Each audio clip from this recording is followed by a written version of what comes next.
Bishop is here now with tonight's Rewind. Liz? JT, over the years, local sports fans have had plenty to cheer about. The Firebirds, the River Rats, the Firewolves, the Patroons, the Valley Cats, the Thunder. Still, Rewind just 41 years ago, and the only team mascots that you were likely to hear here were crickets. And replacing them with cheering fans did not come without a fight. In 1983, then-Albany County Executive Jim Coyne decided that a professional baseball team would be a real home run for the area. Many people are starved for professional sports in this area. But before he could round the bases, he had to get a little-known religious group with just 8 surviving members to play ball. From the idea up until when that first pitch was thrown, there were a lot of obstacles. In 1982, Albany County geared up to build Heritage Park, a $1 million stadium on some prime land in Colony, adjacent to a burial plot containing the remains of the first Shakers who settled in Albany in the 1700s. Founder Ann Lee had rested quietly here in her grave for centuries before talk of baseball disrupted the calm like a grand slam in the bottom of the ninth. And it's out of here.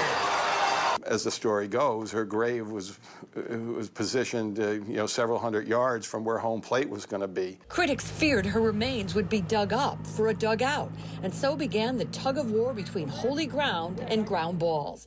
The Shakers had history on their side, but with celibacy as one of their cornerstones, what they didn't have was a growing congregation, and so they lawyered up. There were court battles, and again, time-wise, I don't remember exactly, but it did go on for a while. And each concern tried to be addressed. The religious group's supporters took one last cut just before the Albany County Legislature voted on the plan, but took a cold third strike. 22-7. The resolution is adopted, 22-7. The next thing you know, the town of Colony and Albany County got approvals to do what they had to do to start construction of the stadium out there. Wearing the green baseball hats of the Albany A's, Coyne and Colony Town Supervisor Fred Field joined franchise owners in the snow for an icy groundbreaking. By then, 300 season tickets had been sold and 30 grand in outdoor billboard space was rented. When the Albany Colony A's played their first home game of the '83 season, though, Mother Ann Lee was still resting quietly.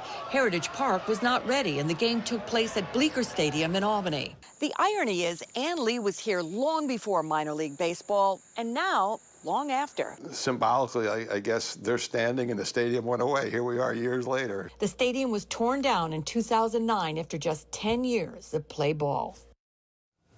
The fight to bring the A's to Albany eventually got lost in the shuffle when just 2 years later, the A's were replaced by the Albany Colony Yankees, the home team that everyone here wanted, but even they had trouble surviving.